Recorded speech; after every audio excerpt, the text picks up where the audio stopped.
Hey, what's going on, you guys? Hey, welcome back to another episode with iTrack. Big shout out to everybody on this Sunday. Big shout out to all the iTrack fam and all the members. I appreciate each and every one of you guys for tapping in like you always do. Per usual, I have a handful of interesting and creepy TikToks for us to go ahead and evaluate for ourselves, whether these are fact or fake. If you haven't already, smash that like button, smash that subscribe button. Now let's not waste any more time and get straight into it. Chicken in the grocery store. You can buy a whole chicken, $8, a raw chicken. So you think when it goes rotted, when it starts to rot, if that was your inventory, you throw it away? No, right before it goes rotten, they roast it and sell it to you for $16. Oh, you think that's garbage after that roasted chicken goes rotten? When that roasted chicken is about to go rotten, you know what they do? They chop it up and put curry on it, and it's at that grocery store's buffet. And now they sell it to you for $5 a pound. And they got 8 pounds. Journey has 200 million annual recurring revenue at only 10 employees. 11 Labs, 100 million annual recurring revenue, 30 employees. Lovable, 5 million annual recurring revenue, 20 employees. Cursor, 100 million annual recurring revenue, 20 employees. Bolt.new, 20 million annual recurring revenue, 30 employees. These companies are all using AI agents. They're using them heavily. They're using AI to automate tedious parts of their businesses that normally would be done by people, or AI to turn their existing employees into superhumans, doing way more than a single employee typically could. Small teams with AI agents is going to be the future. What's also happening is this level of profitability is allowing these teams to hire the best people, and these best people continue to be able to do more with less. It's a flywheel that allows them to stay more profitable and get more best people. 2 easy tools to get started with this if you want to try. You can use Zapier's AI agent functionality, as well as their standard automations, or Lindy AI for building AI agents in minutes. Hey, those companies are raking it in, and with minimal help from actual human beings. It's pretty wild. Elon writes this cryptic message on his X account saying, "We are on the event horizon of singularity." Now, we could go down the rabbit hole of singularity, event horizon, AI, transhumanism, but I want to stick strictly to the money on this one and what he was trying to say in this message. First, he posts this message on his X account saying that Gronk and X are the #1 apps in the App Store, beating out his nemesis, ChatGPT, and promoting his new logo for Gronk 3, which looks like this, which is a black hole or singularity. Where was this referenced? They always put it in the movies. So singularity was referenced in Interstellar about a black hole that looked just like that logo about saving Earth, in which Stellar, the cryptocurrency, is eerily similar to Gronk 3. I mean, the writing's on the wall, but why would he do this? Well, he knows that the current system we're in is completely fraudulent, as you can see with Doge and all the audits. This is why Trump and Elon want to audit the gold supply at Fort Knox. Trump says he's going to check to see if somebody stole the 400 billion gold supply,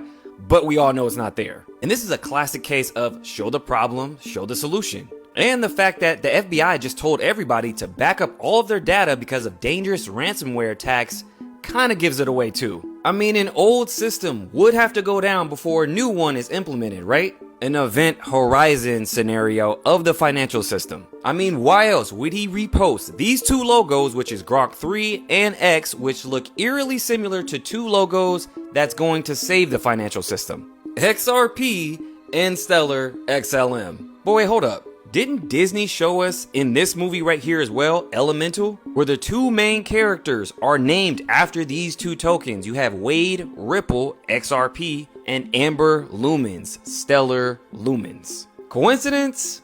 You can be the judge. Now there's a whole nother meaning in this cryptic message that I'm going to break down in part 2 with event horizon, singularity, so hit the notification bell so when I drop it, you get it. And crypto is here whether you guys like it or not, so make sure you guys hit my link tree for my AI crypto trader because I'm dropping that soon, so be on that pre-sale list. But what do you guys think about all this? Let me know below.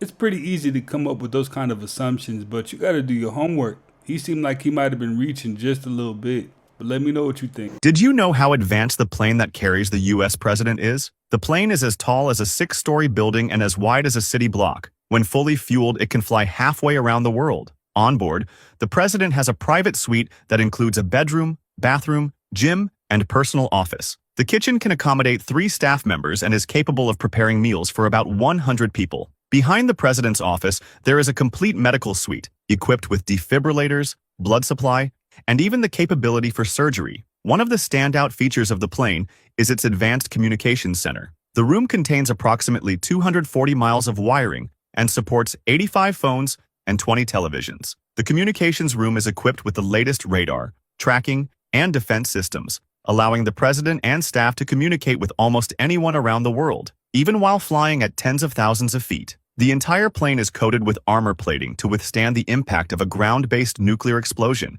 and all windows are fitted with bulletproof glass. I'm kind of surprised that an airline hasn't come out with a plane like that and at least offer it to like high value customers. Like, that's pretty wild. This is the most wild zip zap I have personally ever seen. What is going on in Texas and Louisiana? My goodness. That is intense. Let's look at the other radar. So we've got a lot of trails mixed in here in the dust radar. We've also got some moisture. I'll have to go back and see what was going on yesterday. I'm pretty sure there wasn't any moisture over there at the time.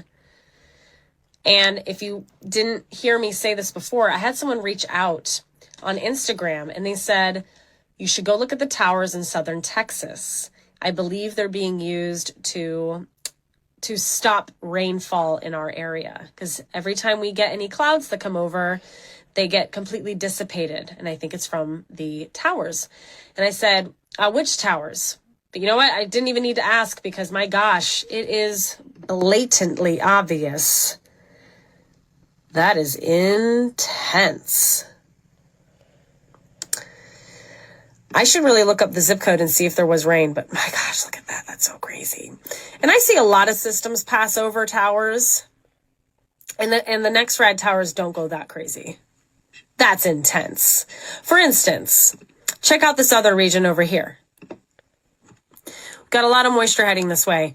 Do you see the towers freaking out the way the other ones did? Now the towers are beaming, they're tracking, but there's a difference, right? Between what the towers are doing over here and what the towers are doing over here. Oh my gosh.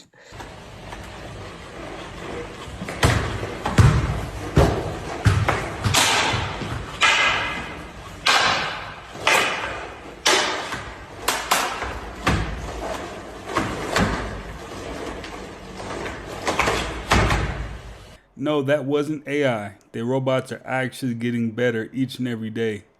And it looks like he's learning how to dance better than a good portion of people.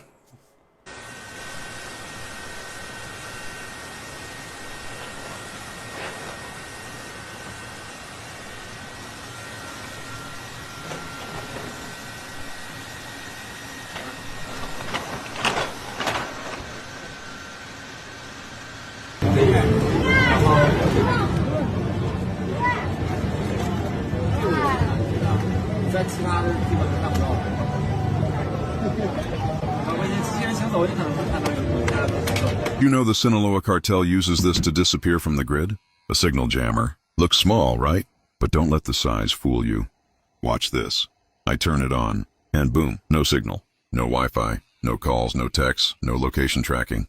Your phone turns into nothing more than a clock. Japan is dying. Japan had 720,000 newborns last year and 1.6 million deaths. That is 2 people gone for every newborn. And this isn't a recent trend. Japan's population has been declining for 15 years straight. Japan's population is expected to fall 30% by 2070, so 124 million to 87 million, and 4 out of 10 people will be 65 or older. Generations are going to become smaller and smaller, which is really bad because you have less working people supporting a growing elderly population. In 1980, there were 7 working age individuals per retiree, but now there's only 2. Japan will disappear eventually if something doesn't change, and Tokyo has been scrambling. Dating apps, cash perks, 4-day work weeks, relaxed immigration laws, those have been all on the table, but is it too little too late? Hey, that's pretty wild.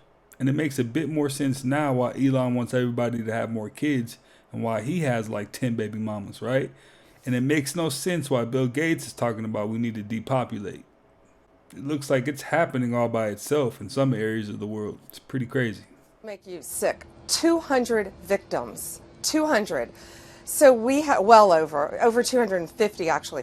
So we have to make sure that their identity is protected and their personal information. But other than that, I think tomorrow, you know, the personal information of victims. Other than that, I think tomorrow, Jesse, breaking news right now, you're going to see some Epstein information being released by my office. What you're going to see, hopefully tomorrow, is a lot of flight logs, a lot of names, a lot of information. But it's pretty sick what that man did, along with his co-defendant. Candace Owens is lying about Brigitte Macron. Why did the French government just offer her a $4 million one-time payment and a $50,000 payment for every month of the rest of her life to stop reporting on Brigitte Macron? Explain dreams. Do you think dreams are like a simulation within our simulation potentially? Because we obviously knock out every night because we have to. I guess in your video game interpretations, be like, you got to get your energy back, right? So you got to rest up and give your body time to heal. But when we do that, we're totally suspended from reality at the time. We don't know what's going on. And if we get REM sleep, we get into this deep place where suddenly strange things that are even outside the realms of physics, in some cases in our mind, and certainly outside the realms of reality, occur that we don't have control over what it is, but it comes into us somehow. Yeah, so I do write a little bit about this. So dreams are a fascinating subject. And in fact, they're one of the oldest subjects that people have written books about. There's probably more books written about dreams in human history than really any other subject, just because everybody dreams and everybody has been dreaming as long as we know. So dreams are like mini simulations. And in fact, so in my book, I laid out the 10 stages to get to the simulation point, which are technological stages. And I said at the end of this, we would be able to build a virtual world that was indistinguishable from physical reality. It would have beings that appear to be real, whether they are or not. In some cases, you may be a multiplayer universe. We would forget that there's a world outside of this world. And so all of these conditions are actually met by dreams for the most part every night. So they are like mini simulations. And there are some psychological theories that say, what are the purpose of dreams? And dreaming is a subject that there's a term that people use called overdetermined, where all these people have put out these ideas of why we dream. And many of them are actually probably true. So it's not like just one of them is true. Is it recycling stuff that we did during the day? Well, yeah, I mean, you can observe that and you can actually see something you saw during the day and it shows up. Do we sometimes talk to our dead relatives? Sure. Yes. Sometimes we do. Is it efficient? Is it needed for rest? Yes. Right. Some people have psychic experiences in dreams. Some people do lucid dreaming where they're, in fact, in the Tibetan traditions, there's a whole, I don't know if you know this, but we're actually competing with AI for water. Wait, why water? Oh, you didn't know this? Why water? So, because AI, whenever you put like a prompt in, right? Yeah. So say like, and there was a whole article posted by, I think it was like Daily News. Mm-hmm. And if you put in a prompt that says, "Can you make me an email of 100 like words?" Right? Mm-hmm. So this is the exact amount of water that it takes up. Hold on, I'll show you. Okay, boom. So it uses 519 milliliters of water. For AI to write something? For AI, only 100 words email. But where does the water go? Huh? What do you mean? No, because you know how AI has all the... It gets powered by water. That's what I heard. Like water generators? Yeah, water generators, because all like electricity? Yeah, all the tech there's a bunch of tech in one room that needs that amount of electricity. So it's from water. So boom. So and now you're thinking about it, look, it says ChatGPT has 200 million users. And if you do the math, if they all ask for 100-word emails, that's 207 million liters of water per day. And that's on the article. That's not including Google. That's not including Meta, because Meta's using it now. Mm-hmm. None of that. That's just one person asking it, oh, yo, write me an email real quick. But that water wouldn't be drinking water, though. It wouldn't, but like, obviously it's water still at the end of the day. Big deal. I don't think it's a big deal, but it is kind of like, that hook? Yeah, that's a crazy hook. That's a crazy hook. Like, you make me think, oh fuck, and one day we're not gonna have water because we're giving this to the robot? I was working late on some drywall when this was captured. I came across something that was really cool, and I feel like it sets this house apart. The reason why I'm just now founding this crawl space is because of this drywall. The owner, she had this drywall covering the crawl space. That's not the cool thing about it. And I want y'all to check this out. So while I was here, I found this table, and I also found this extra space right here. You have a vent right there.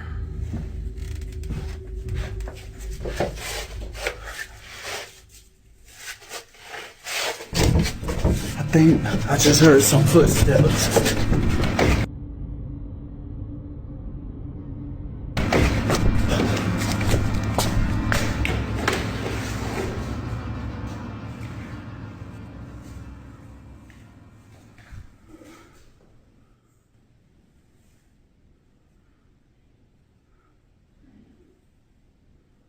This can't be a squatter.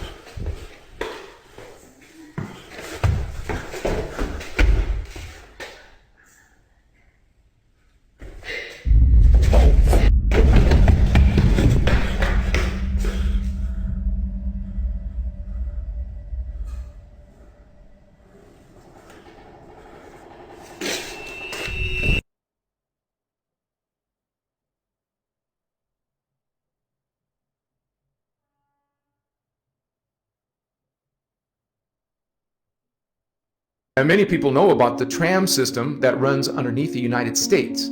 Some insiders call it the subterranean maglev shuttle system, or simply the sub-shuttle system. Sub as in subterranean. The sub-shuttle system is a high-speed magnetic levitation maglev transit system that operates in vacuum-sealed tubes. This technology eliminates friction and air resistance, allowing the shuttles to reach extreme speeds underground, like Mach 2 up to 2.8, potentially thousands of miles per hour. The system uses advanced magnetic propulsion similar to maglev trains, but in a vacuum tube, allowing for near-silent, frictionless travel.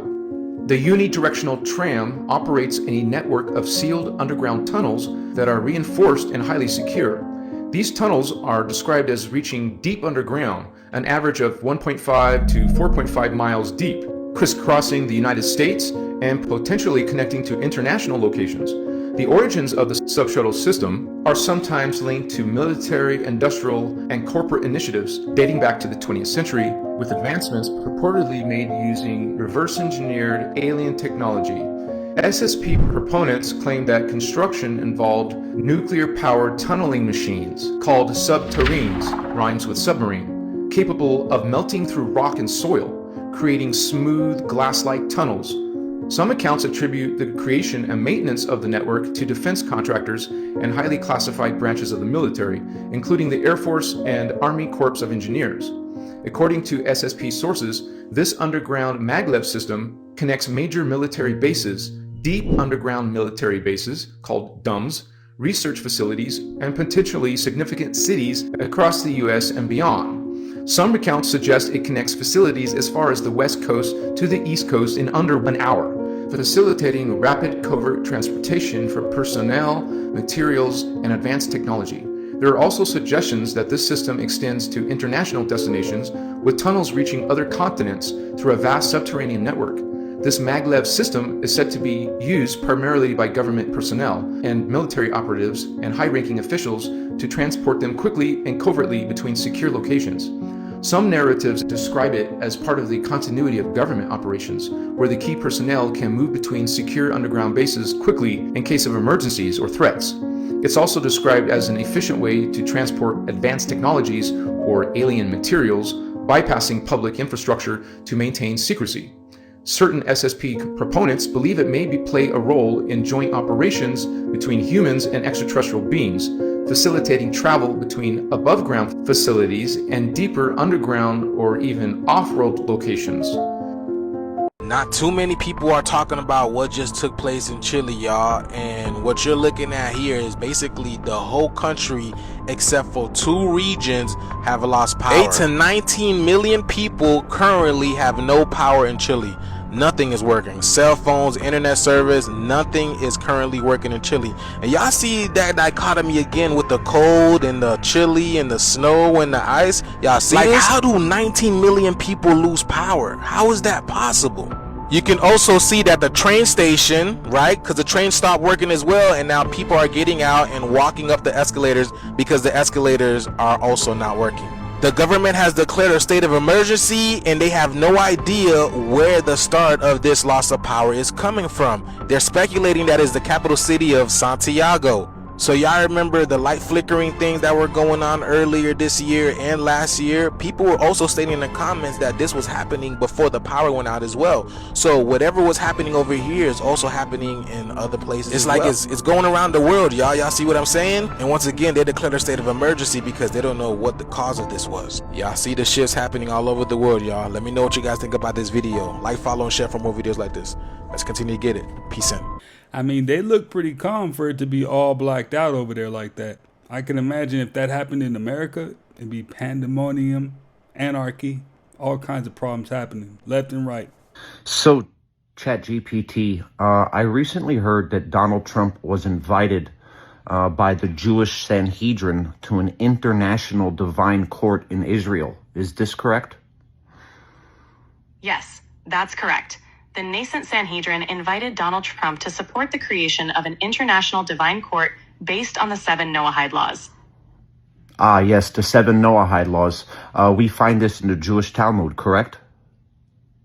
Yes, the 7 Noahide laws are derived from Jewish tradition and are found in the Talmud. Now, correct me if I'm wrong. The consequences for breaking one of these Noahide laws would be capital punishment. Is that correct? In ancient interpretations found in the Talmud, breaking the Noahide laws is described as warranting capital punishment. However, these interpretations are not reflective of modern practices. But according to Sanhedrin 57A, that capital punishment is decapitation, correct? Yes. In Talmud Sanhedrin 57A, decapitation is mentioned as a form of capital punishment for breaking the Noahide laws. Now, the first Noahide law would be, thou shalt not commit idolatry, correct? Yes, the prohibition of idolatry is one of the 7 Noahide laws. Now, under Jewish beliefs, committing idolatry would be the worshiping of Jesus Christ. Is that correct? In traditional Jewish belief, worshiping any entity other than God is considered idolatry. This perspective includes the Christian worship of Jesus. I understand.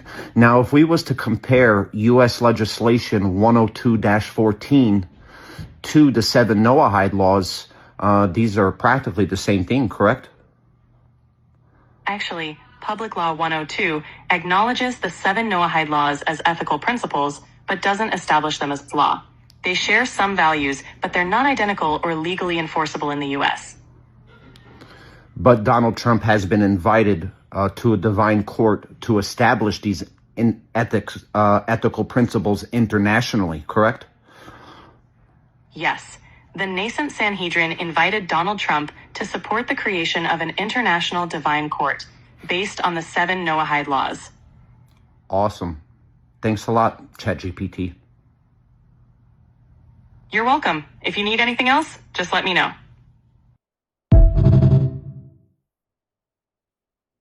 Mr. Beast says all of his success is because of the purple cow effect, which is exactly why it's so hard for other people to replicate. Mr. Beast, aka Jimmy Donaldson, cracked the code to viral success early in his career, and it's now led to a $700 million business empire that includes food brands and an Amazon TV series. And on a recent episode of the Diary of a CEO podcast, he explained how he did it. To go viral, you have to do something that's never been done before. If you're driving down the road and you see a cow, who cares? It's a cow. But if you're driving down the road and you see a purple cow, you've never seen that before, and it's something you aren't expecting. You're going to go, holy shit. You're going to tell your friends about it. You're going to remember that. Why the fuck was there a purple cow? Donaldson said that's how he approaches video creation. Be a purple cow. When you're scrolling through social media, there are things that have been done before. You'll scroll past it, and you'll never think about it again. He compares those things to normal cows. But, quote, then there are the purple cow ideas, which is what I try to do, that make you go, what the fuck, I've never seen that. But he says that's exactly why it's a challenge and others often fail at it. If it's something that's never been done before, there's usually a reason, because it's very hard. You have to train yourself not to resent very difficult, complex, hard, original problems and actually run toward them. You really have to lean into that purple cow effect. The single most important thing that will determine your future is your sense of who you are.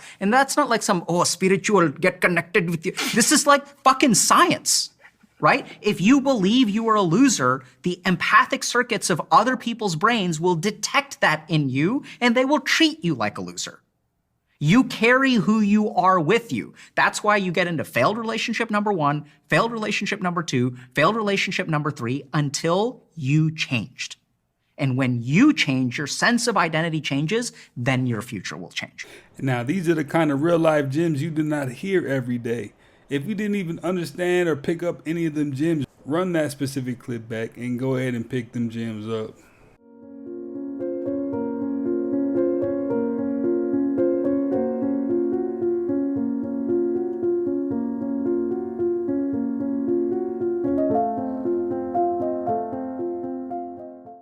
Cause like even Michael Jackson, he talked like real deep ass voice like that. Really? Hell yeah. Yo, what's up, man? No, he did not, man. I promise, That's bro. one thing that I cannot believe. I I've seen Michael. You.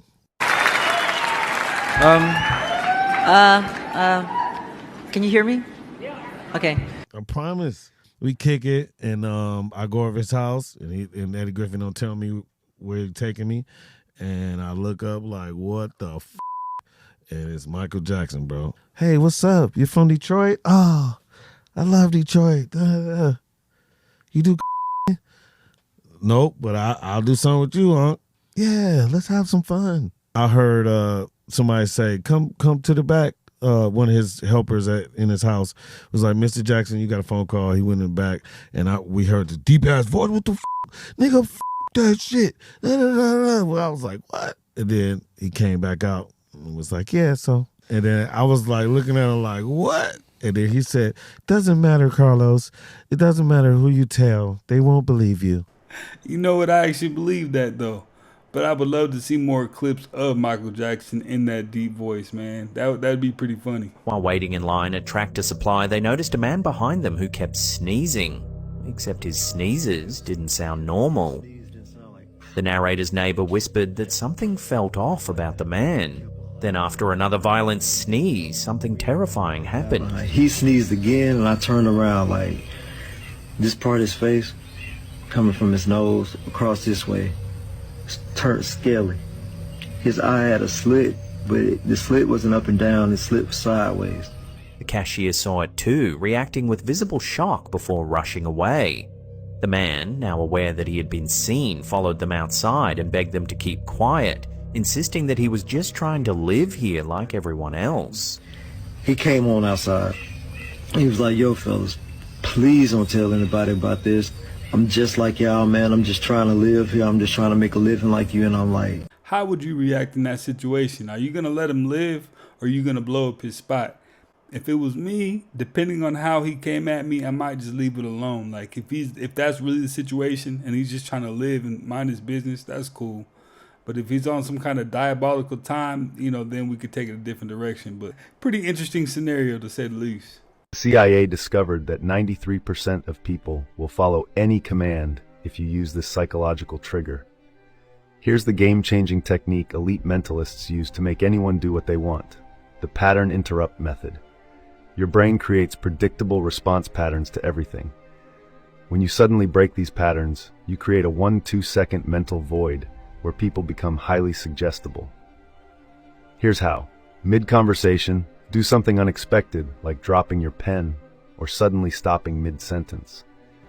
In that brief moment of confusion, their mind becomes completely open to suggestion. The crazy part?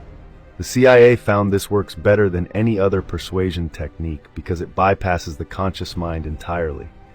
They've been using it for decades in high-stakes negotiations. Now you know why magicians always use sudden movements before their commands.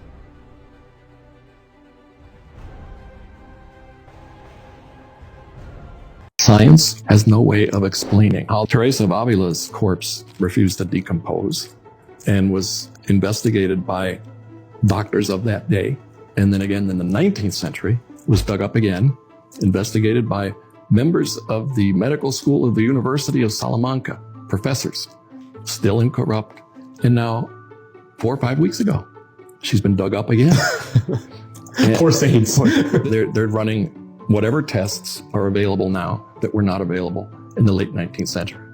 Right. And one of the characteristics of Teresa's body is that she used oil. When it was flowing copiously, smelled wonderful, and performed healing miracles. Something strange is happening to the water in the seas. It is getting much farther away from the shores and is not coming back. In this footage, scuba divers were just caught at the moment when the water began to leave sharply. There are reports of the strange behavior of the seas from around the world. This is the empty shore of Thailand. Locals say they've never seen such a low tide. Next, the water moved away dramatically in Crimea and Turkey, and then Spain.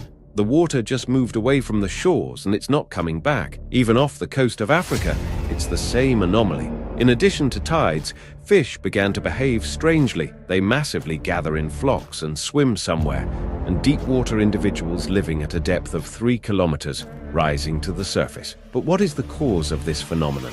At first, it was associated with the moon because it affects the tides through gravity, but nothing has changed on the moon. Many suggest that this is all a harbinger of doomsday. Others generally think that something big has woken up at the bottom of the ocean and is causing the anomalies. What do you think is happening to the seas? Everything you hate in others is a reflection of your own shortcomings. You despise arrogance because, deep down, you crave that same confidence. You judge selfishness because you wish you had the courage to put yourself first.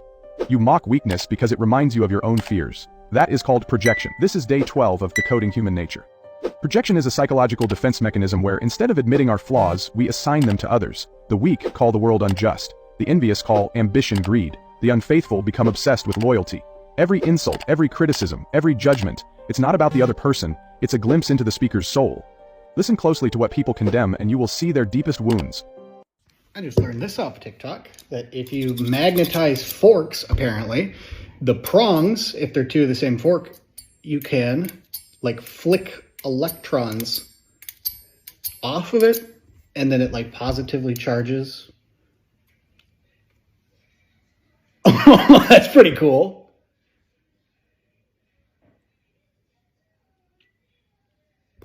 Well, what do you know? Hey, have you ever tried that? Let me know if that's cap or not. So there's an infinite number of universes that are possible right in your room. And so reality as we knew it was all wrong. It is the basis of all life on the earth. And we still don't know quite how it works. And the most intricate quantum device is you. What if I told you that the Mandela effect might not just be a trick of the mind? Quantum computers have just analyzed this bizarre phenomenon, and the results are raising serious questions about how reality itself works. For years, millions of people around the world have experienced false memories, recollections of events, names, and historical facts that don't match the official records. Was Nelson Mandela's death in the 1980s real, or just a widespread misunderstanding? Was it always Looney Tunes, not Looney Tunes? These discrepancies have puzzled psychologists, who often attribute them to the brain's tendency to reconstruct memories inaccurately. But what if there's something more to it? Now, scientists have taken a new approach to studying the Mandela effect, using quantum computers, the most advanced processors ever created, to analyze patterns in these shared memory distortions. Could this technology provide the first real clues about what's really happening? And what they just uncovered will shock you. What makes it so strange? The Mandela effect is one of the most baffling psychological phenomena ever recorded. Millions of people across the world claim to remember events, logos, and phrases differently than they appear today. These aren't just isolated cases. Entire groups of people share identical false memories, which has led some to question whether something bigger is happening beneath the surface. Some of the most famous examples include Nelson Mandela's death. Thousands of people distinctly remember news reports of Nelson Mandela dying in the 1980s while in prison. Yet, historical records confirm that he actually passed away in 2013. The Berenstain Bears versus Berenstein Bears. Many people insist the famous children's book series was always spelled Berenstein. Yet every official record shows Berenstain with an A. Looney Tunes versus Looney Tunes. If you thought the iconic cartoon was called Looney Tunes, you're not alone. but the official name has always been Looney Tunes, which many find odd given that Tunes doesn't match the animation theme. The Monopoly Man's monocle. Many people clearly recall the Monopoly mascot wearing a monocle. However, official designs have never included one. Darth Vader's famous line, the most quoted line in Star Wars history, is, "Luke, I am your father," except that's not what he actually says. The real line is, "No, I am your father." But why do so many people share the same false memories? One explanation is that it's simply a cognitive glitch, our brains filling in missing information based on expectations and patterns. But others suggest something far more mysterious, that the Mandela effect could be evidence of parallel realities briefly overlapping, causing some people to retain memories from a different version of history. And this is where quantum computing comes in. But what happens when a quantum computer, capable of analyzing reality itself, studies the Mandela effect? The results are even crazier than we expected. If you love breaking discoveries like this, make sure to subscribe. We bring you the latest updates you won't hear anywhere else. The turning point. Quantum computing has been introduced as a potential tool for analyzing the Mandela effect. Unlike traditional computers, which operate using binary bits, zeros and ones, quantum computers process information using qubits. These qubits can exist in multiple states at once, a property known as superposition, and can influence each other through entanglement. You know what? I don't care what anybody says. Darth Vader's famous phrase was, "Luke, I am your father." That was the line. So I don't know what that guy was talking about, but let me know what you think. Military helicopters about every 5 minutes. What's going on?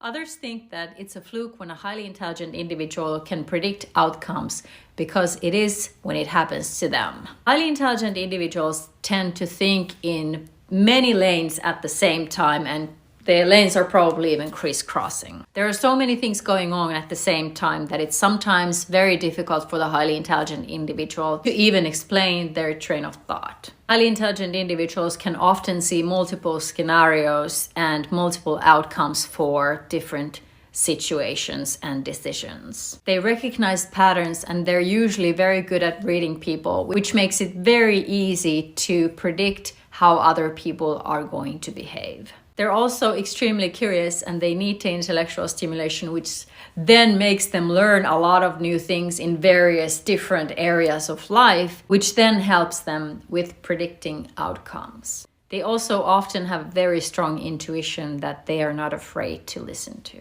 So when an average individual can predict an outcome once in a while, they think that it's a fluke, and it's a fluke for everyone. A highly intelligent individual keeps predicting things all day, every day, and knows when to trust that intuition, and they know when they are right about the outcome. So it's understandable that an average individual who doesn't predict outcomes all day, every day, or doesn't optimize everything all day, every day, doesn't recognize patterns as efficiently, doesn't read other people, and doesn't predict their behavior, that it's understandable that they don't understand that for some individuals, this is a normal behavior. Hey, she spoke no lies on that, man. There's a reason for everything. 5 signs you've become the person no one can manipulate. 1. You don't crave validation, you control it. Most people chase approval like addicts looking for a fix. Not you. You decide whose opinion even matters. People notice this, and it makes them uneasy, because they can't use praise or criticism to control you. 2. You can walk away from anything without regret. Relationships, jobs, conversations. If it no longer serves you, you cut it off. No hesitation, no second guessing, you don't cling. And that makes you unpredictable, because no one can use attachment as leverage against you. 3. You read intentions, not just words. People think they're slick, but you pick up on the energy behind their words. You catch the hesitation in their voice, the shift in their tone, the way their actions don't match what they're saying. By the time they try to pull a move on you, you've already seen it coming. 4. You don't play emotional chess, you flip the board. They try guilt tripping you, you don't bite. They try gaslighting, you call it out.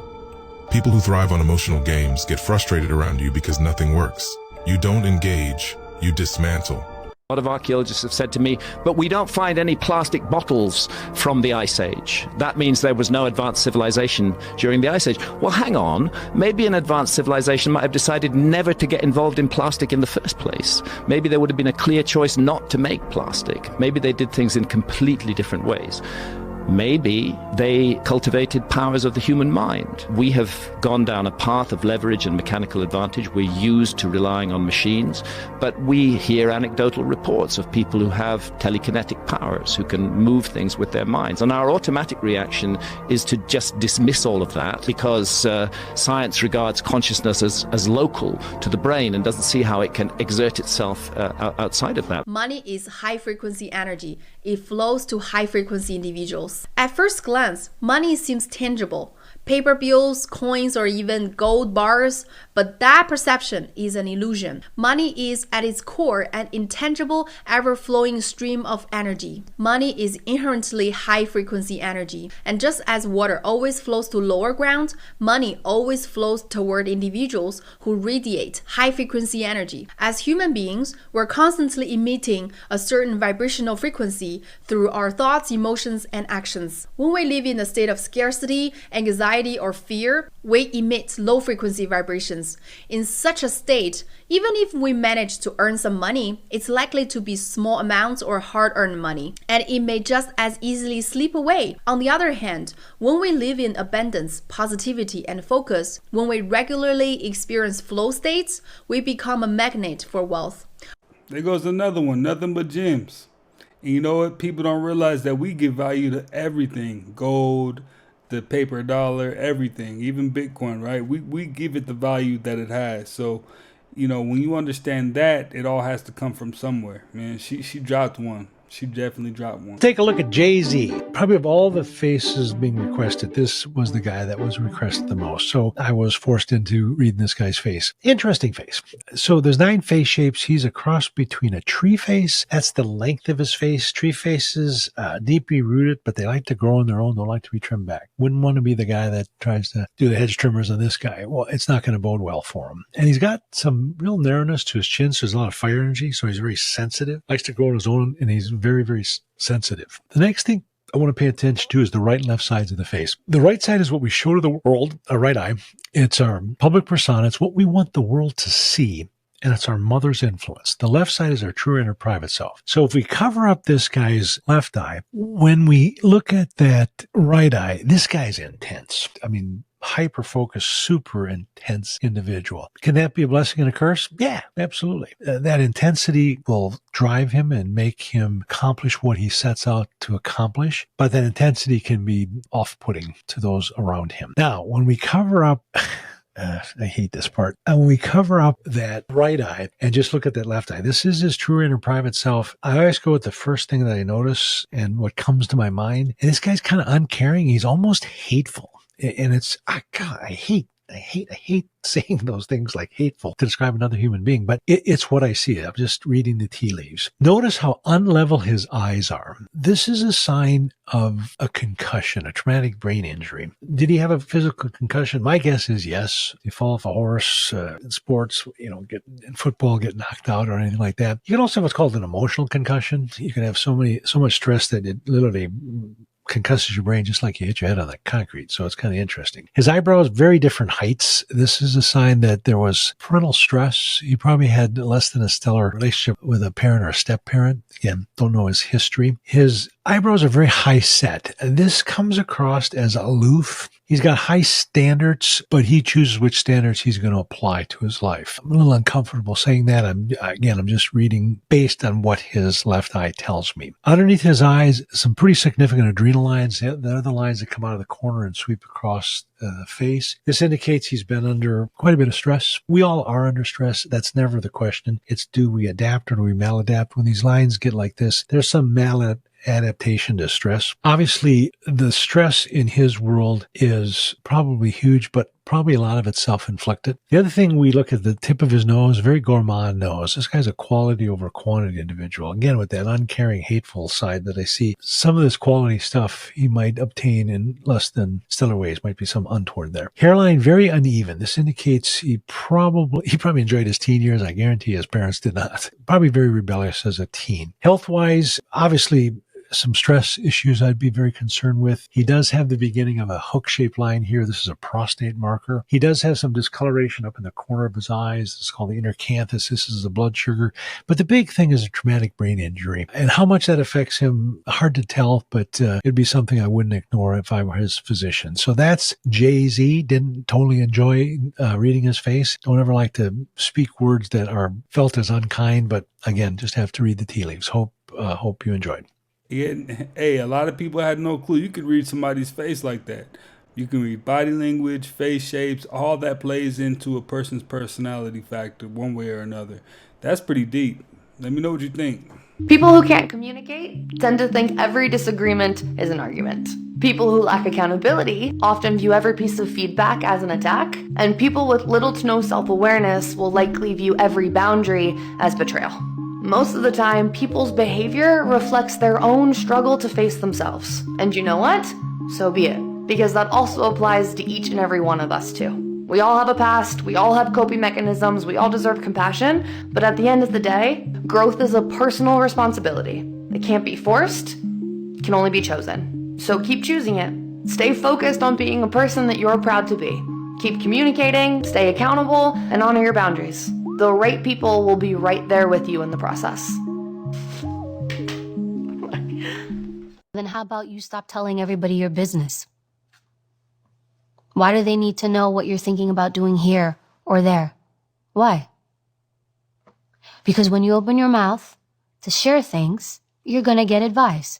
So this goes back to you. Do I open my mouth or do I stay quiet? Because if I open my mouth and I start talking, people are going to start sharing. And so when people are like, oh, they don't respect my boundaries, you're the one who offered it. If you want to create boundaries, you start with them. I don't share. Or like if I'm like, for example, I'm working on a project or a deal, nobody knows until my deal is done. Why? I don't know how it's going to go. I don't want other people's opinions. I'll have the opinions of whoever I'm dealing with specifically in a deal, if it's a project, right? I'm going to talk to them, but I don't want other people confusing me. People confuse you. Good intentions, but when you've got too many voices in your head, that's why you can't trust yourself, because you've got all these other voices. You can't hear your own. So I know if I share something with someone, they're going to share their thoughts. And maybe I don't want them. I will tell you, I usually stay quiet until I'm ready to reveal something. Also, I'll stay quiet until it's either done, like it's happened, because so many times you'll do something and it falls through and you're like, you don't want to have to explain it to other people. It's like, why do I need to put myself in that situation where we're always talking? I think talking, although I think communication is good, but sometimes it's oversharing and over putting our stuff out there. How are you going to have boundaries when you yourself violate those boundaries? Like you just make yourself like open borders, everybody come in. If you're a bit more methodical with who you share what with and why, I think that's okay. But when you're like literally like tallying everybody. You know what? I understood her perfectly. You know, real confident people that understand where they're going and how they're going to get there, they don't generally like to hear other people's opinions because they know 9 times out of 10, whatever they're going to need to do is going to be revealed to them either one way or another. And they don't need, 1,000 different opinions about, what, when, who, where, and why, and all that kind of stuff. So I totally get where she's coming from with that, though. Definitely. Well, you guys, hey, that's another one in the books, man. I appreciate you guys for stopping by yet again and watching another one with me. If you haven't already, smash that like button for me. Smash that subscribe button and join the iTrack fam, man. Stay up to date with the latest, greatest, interesting, and creepy videos all across the net. And I will definitely catch you on the next one.